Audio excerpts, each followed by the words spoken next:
So, you took the number. Not you personally. Your great-great-granddad, great-great-grandma. They took the number. And as promised, they didn't die of starvation, obviously, because you're here. They at least survived long enough to produce to get you to be able to get here. Then they might have died of starvation. But they took the number. That was the end game. That was the end game. We can already do whatever we want with the money.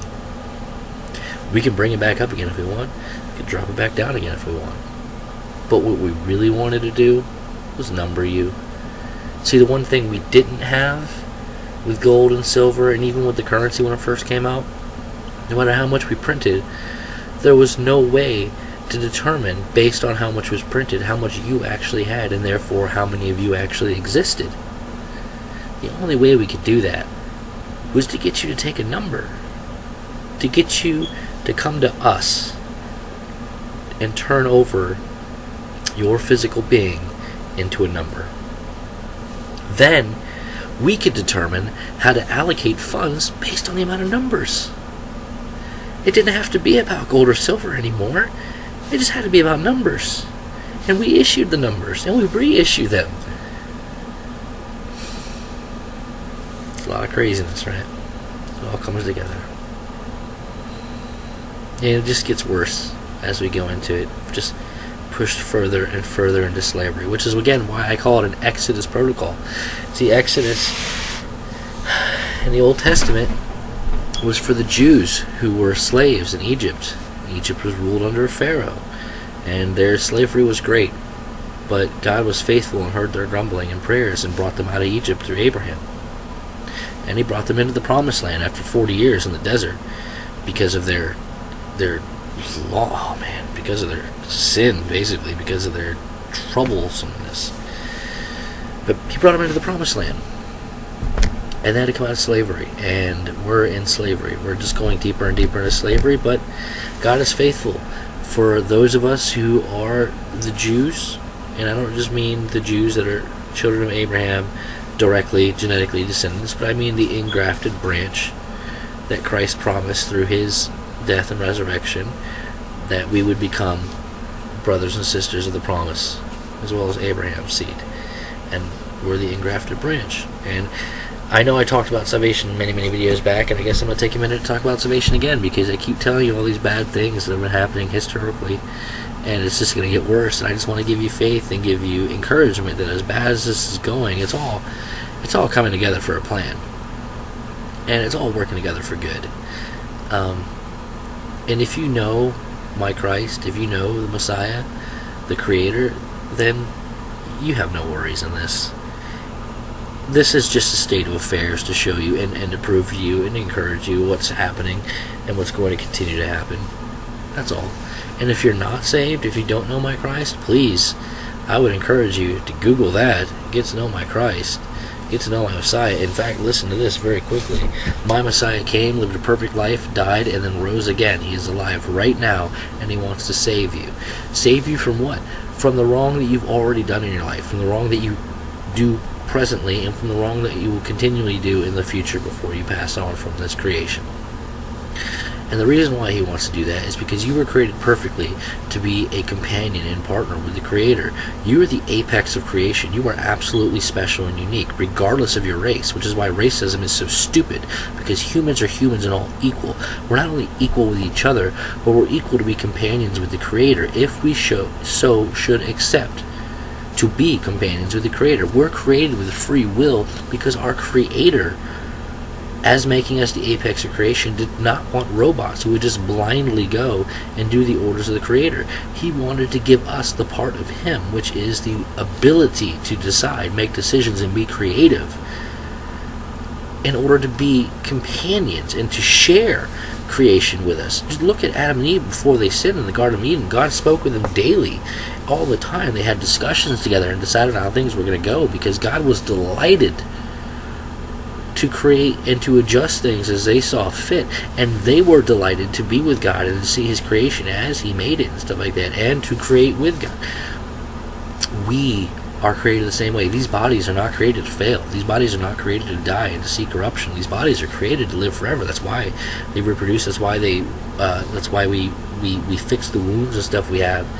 Our bodies are naturally meant to take damage and to fix it and to live forever. It's our sin that has created the destruction of this world, that brings things, that are bringing things down, that are causing us to die. Our sin is what causes us to die. Our sin is the chasm between us and God. It is the willful disobedience to the perfect formula that is creation.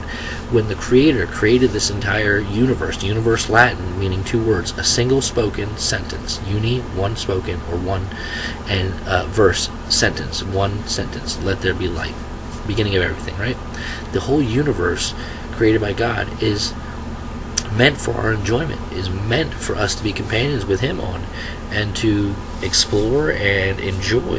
And there's so much we're supposed to have with the Creator, but our willful disobedience, He gave us the perfect formula and told us things we should and should not do, and we purposely went against the things we should not do, thinking we knew better than the Creator. And in doing so, we have messed up the formula of creation, meaning that the outcome of the formula is no longer correct to create things, keep things in balance, because we have put in variables that are making the equation not work out as it is supposed to work out. That is simply and mathematically as I can put it to get you to understand what sin really is. Sin is not just some random law that is made just because God wants to anger you in the middle of the night or in the middle of the day when you want to do something else. No. Sin is literally a misinterpretation of the formula of creation, or putting in a variable in all of creation that makes creation not run properly. And each one of us individually can do that because we are given that power. We are like gods. I'm not saying we are God. I'm definitely not saying that. I'm saying God put Himself into us, like put a part of His uniqueness into us above all other creation, above what you might say, like lions and apes and other animals can express themselves emotionally and can be creative and do artistic work. I'm not saying that. I'm saying the ability to do the things we can do are not found in any other part of creation on purpose. And in fact, if it does become another part of creation, it is because we took the energy to make that happen, which so much further proves the uniqueness He put into us as He created us and the creation to, you might say, evolve. I don't want to say evolve because that invokes creating things that, like creating cats out of dogs or something, you know what I'm saying? That's ridiculousness. But what I'm saying is to influence creation and physically put input in to make a different creation or to make a variable a creation is perfectly within our grasp and our balance, and should be exploited joyfully when used properly, when used in a pure sense. We just got a huge rabbit hole there. But I wanted to get you to know my Christ. And what he's saying is that, that needed to be paid for. That all that sin needs to be paid for, because the wages of that sin is death. Look, here's the deal. If creation exists as a formula, and you're putting in improper variables into that formula, then a necessity to the formula to get back to balance and to create properly would be to take those variables out, which means we would take the person who's putting those variables in out of the equation, which would be you. So the wages of sin is death. Anyone putting in a bad variable into the equation should be removed and equal death. That's absolutely the law. That's why God created that law. It's very extreme to us sounding, but it's absolutely proper if you want to keep the creation formula in perfect balancing working correctly. Now, how is a substitute provided? Christ is the substitute, God incarnate, coming down and living with man, living a perfect life, fulfilling the law as it should be fulfilled, proving it can be done. Then laying down His life as a substitute for all of us who would accept. And then picking back up His life 3 days later without seeing corruption. Being dead for 3 days to prove the point, and then picking back up His life again to prove an even bigger point, that He actually is the Lord and has power to lay down His life and to pick it back up again. And He lives to this day, and in order to be saved, in order to know my Messiah and know my Christ, and to be able to have a personal relationship with Him, you need to do nothing more than to believe what was just said. It is faith. Like faith as we've been talking about in the currency. If you put as much faith in my Jesus as you put into your dollar bill, being able to be spent for things, you would find that you are not only saved, but you are greatly blessed in the kingdom of God. Because I'm telling you, Christ is real. He really lives today. He really will save you. He really wants to live inside of you. He really wants to have communion with you, just like with Adam and Eve in the very beginning before sin. He is our bridge, our moderator. He is our ability to get to the Creator himself, to God the Father himself. And Jesus is God the Father put into the form of what we can fashion as human, because God obviously couldn't put all of himself in human. If he did, everything would die in his sight, because God in his perfection cannot witness evil. It would literally just obliterate itself in his sight.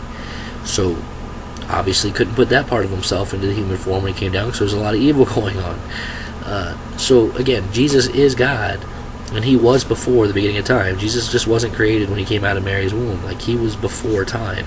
It's just that's when he went into human form, was at that time. That's when it was necessary. He was waiting for that time. And so, like I said, my Jesus laid down his life. He lives now. If you would just accept that, let him be your Messiah. Let him cover your sins and be the sacrifice for your sins. And if you would just do that, he will come and live inside of you, and your life will greatly change. You'll find that you love yourself because Jesus loves you, and that you love other people as you love yourself. You'll just find it comes naturally, and that you'll want to get to know more about Christ and more about your Messiah, because it's a wonderful feeling that comes over you. It's, everything in this life seems to tell you one thing, and it's depressing, and it works towards death and stuff. That's not true at all. You're meant for life. You're built and designed for life, and to be prolific, to do great things, and to go out and have a joyful experience in this creation. You are meant for that, and you are being deceived. You're asleep in the matrix, thinking that you're not meant for that. That this is slavery, and you're in slavery right now. You're not. Well, you are, but you don't have to be. You don't have to be. Get to know my Jesus, and if you don't know him, please get to know him. And if you have to keep watching, keep watching. And if you don't believe me, then don't believe me. It's okay. The word is a double-edged sword.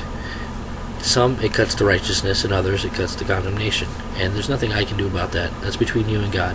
And that's the other thing about being saved, is my God does not want to talk to you through me. He will use me to talk to you if that's necessary to get hold of you, but he wants to talk to you directly. He doesn't need me. He wants you. And if you're just willing to believe, then just go and talk to God all the time. He wants to talk to you, and he wants to lead you in the right way. And again, not a sexist way. God is not he, as in we see he with genitalia and stuff like that. I'm just using it as the pronoun because I don't want to keep saying God over and over again. I guess that would get repetitive. So please don't look at it as being a sexist thing. God's also not female, not male or female. Doesn't need either organ. He created those organs to complement one another and to be perfection through one another, to prove his perfection. It's all created to proof of his glory, proof of his perfection. We're the ones messing it up. We're the ones completely messing it up. So please get to know my Jesus. Let's get ahead further in this. So we've got he took the number, and you're being fed, and maybe you survive.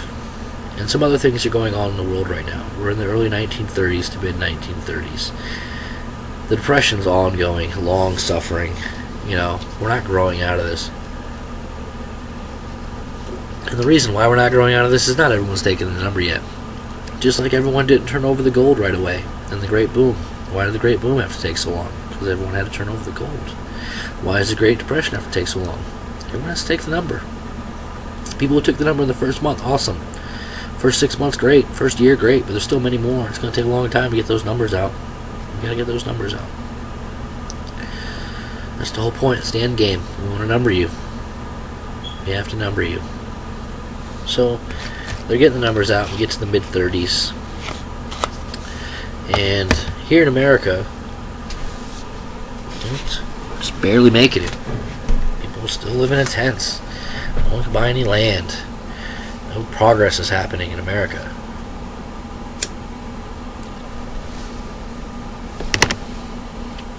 That's kind of mirroring other parts of the world right now. I mean, just take Germany for one. They feel the same way. They lost World War I, and yet America and Germany are kind of in the same dire straits. They're both taking numbers from their government because Social Security is necessary for both countries. And they both got people coming to power who are going to greatly dictate public policy over the next decade. Well, Germany's leaders are getting their people riled up and angry. Here in America, we're angry. We're still starving. We're living off Social Security. We're not making any money. The money we're making is, we're basically back to the old mining days, except it's not the mine owners who we're selling our soul at the company store for. It's the government who we're selling our souls at the company store for. Because no matter what company we work for, we're getting paid the same wages that come from the same location who gets to decide what those wages are worth and what wares and stuff are worth. Because we gave up that power. And in America, we're grumbling. We're grumbling at government.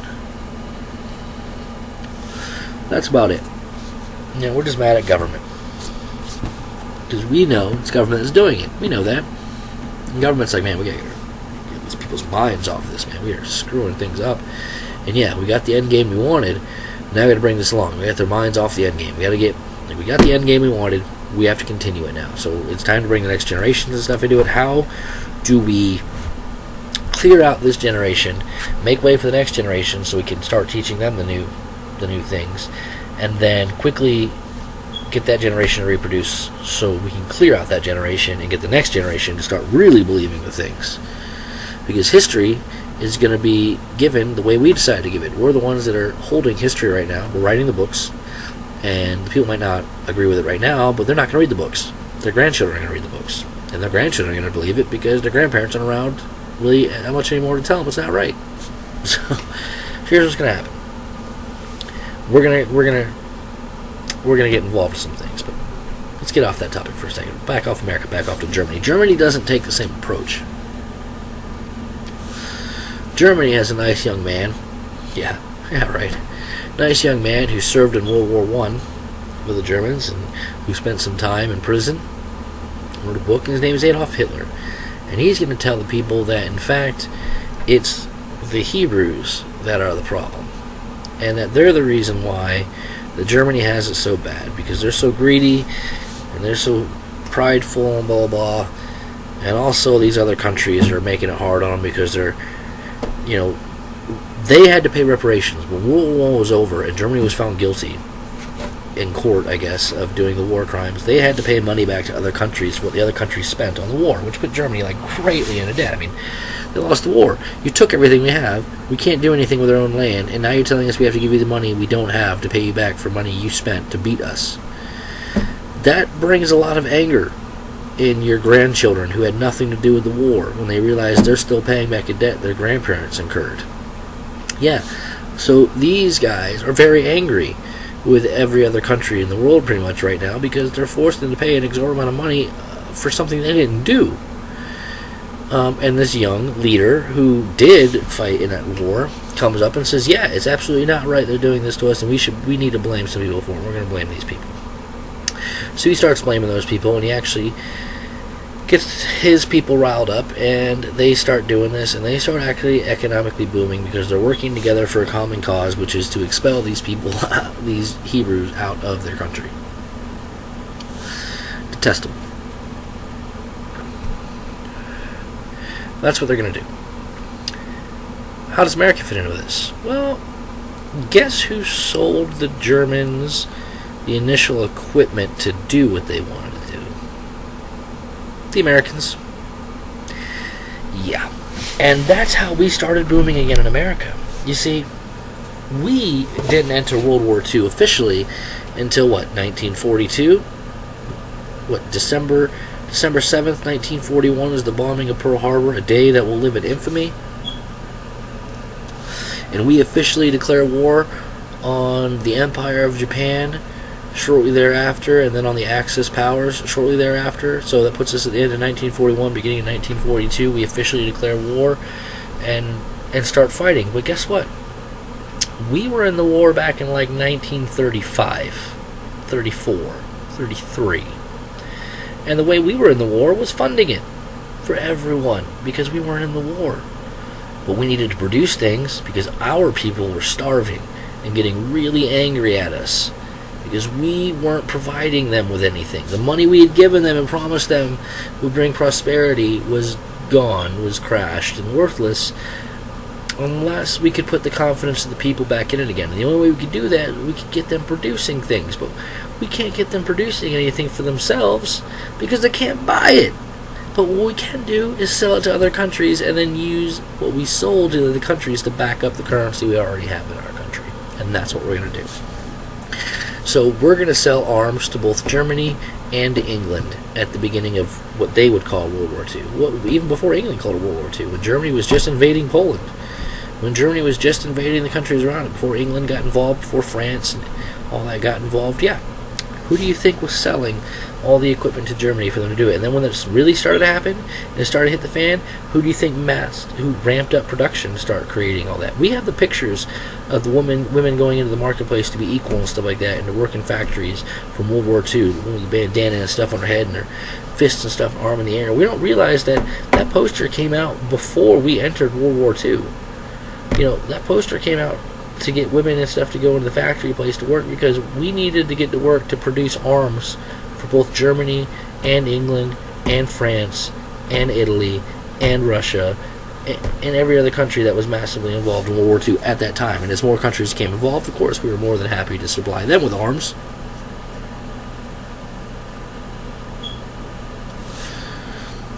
And that starts to create an economic boom in America. Here's where we get to where everybody takes their mind off the Social Security number and passing it on to their children, putting their children in slavery, and just making it a perpetual cycle of slavery now. So we're going from the Great Depression, we're starting to slowly come out of it, and a new president is taking office, Franklin Delano Roosevelt. What? FDR is coming into power? Oh yeah, let's do this.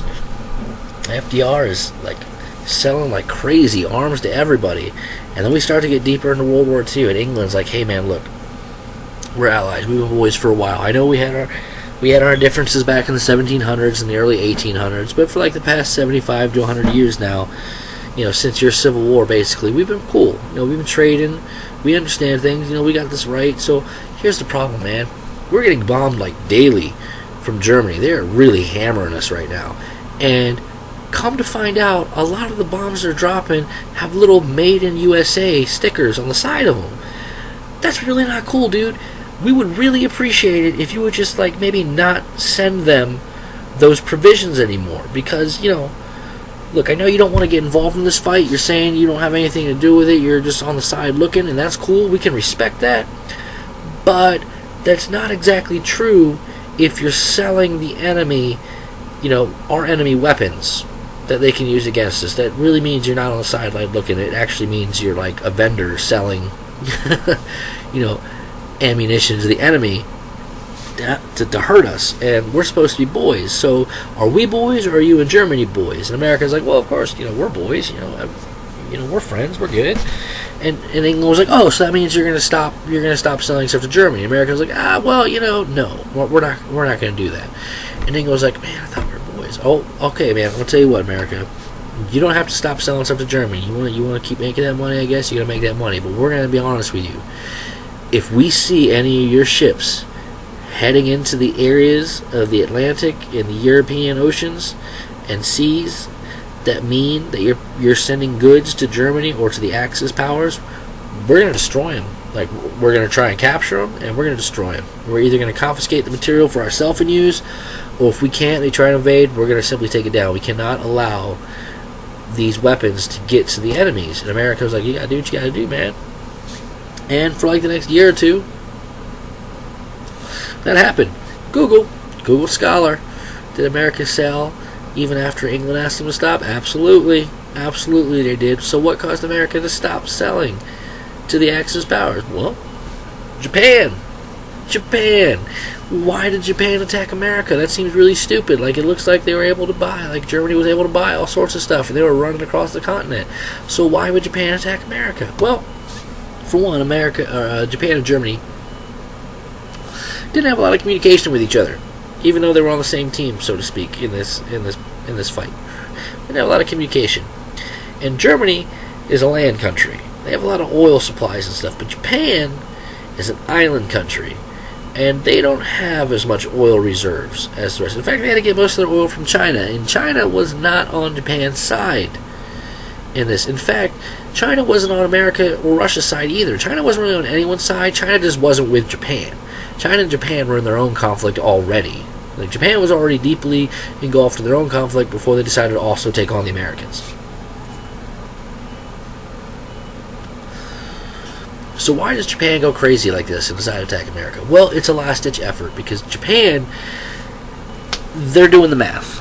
And they've come to realize that there's only so much oil reserves left to fuel their fleets and to continue to fight this war, especially against China, but definitely against the Allied powers.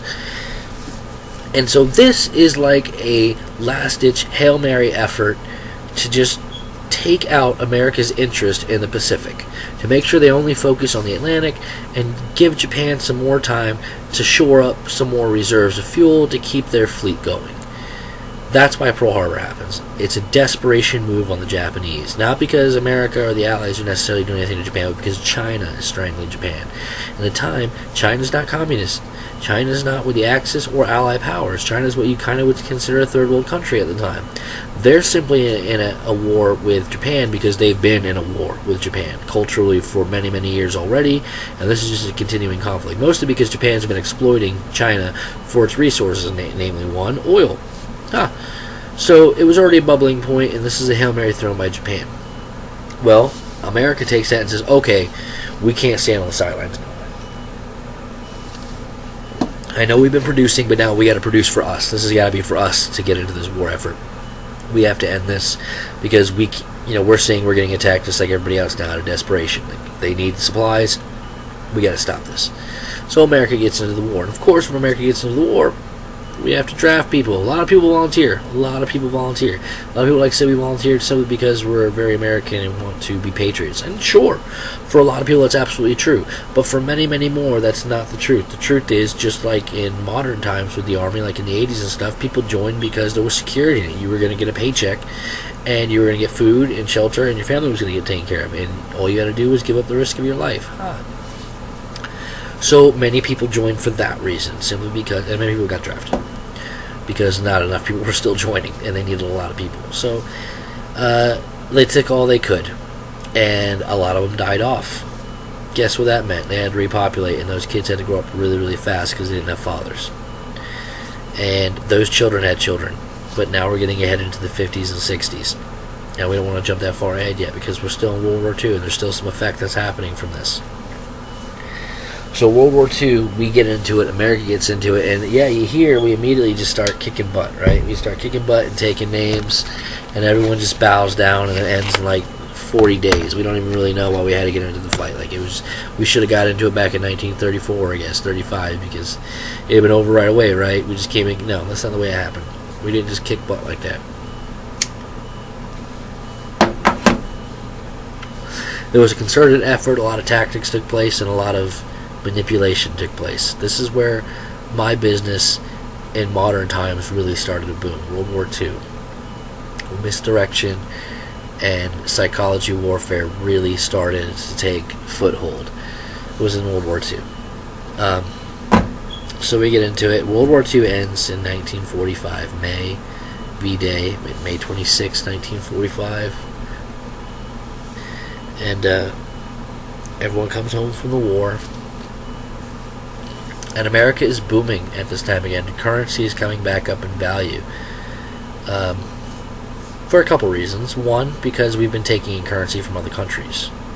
Because we've been selling them products. And so we're able to back our currency with that currency. But two, because we start selling the idea that other countries should start backing their currency with our currency. And the idea is still sold to the countries, much like it was sold to our people originally.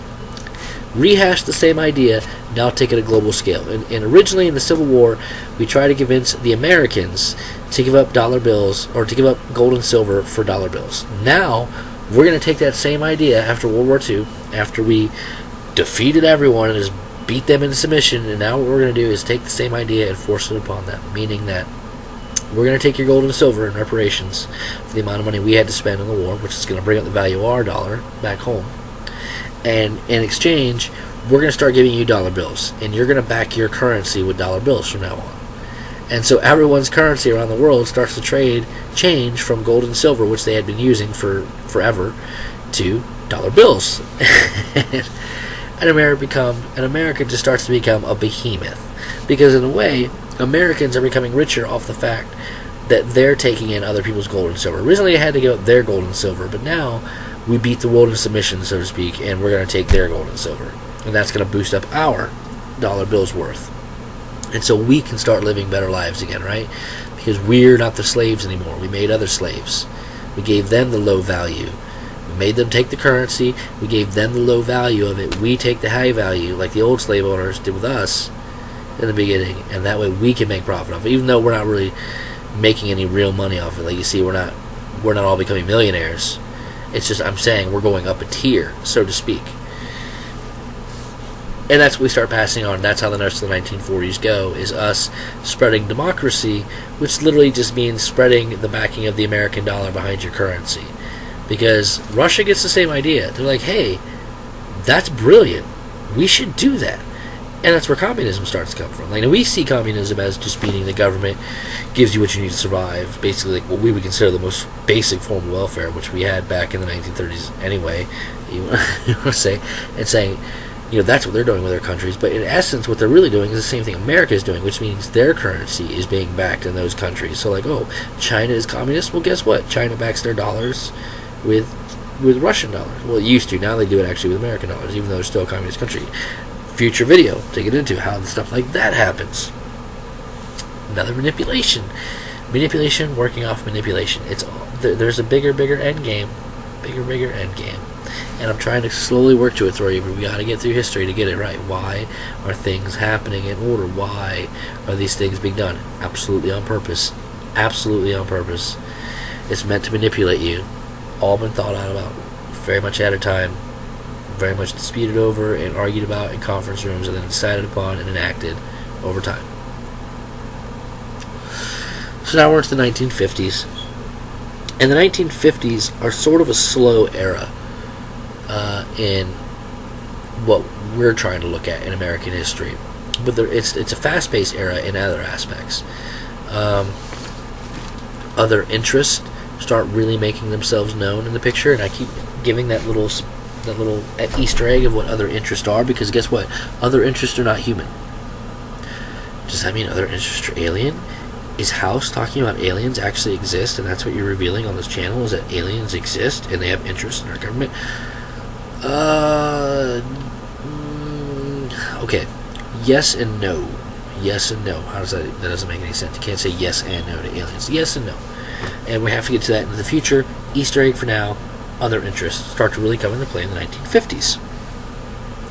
And I'm not talking about Area 51 and stuff like that. Look, I'm not talking about that. I'm just saying other interests start to come about in the 1950s.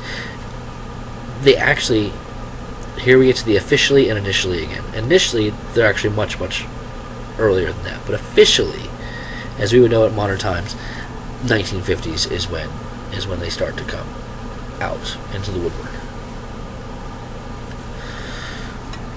So then, another manipulation is starting to get ready to take place. We've got a generation upon a generation. We've managed to get the first generation gone through mass extinction and warfare.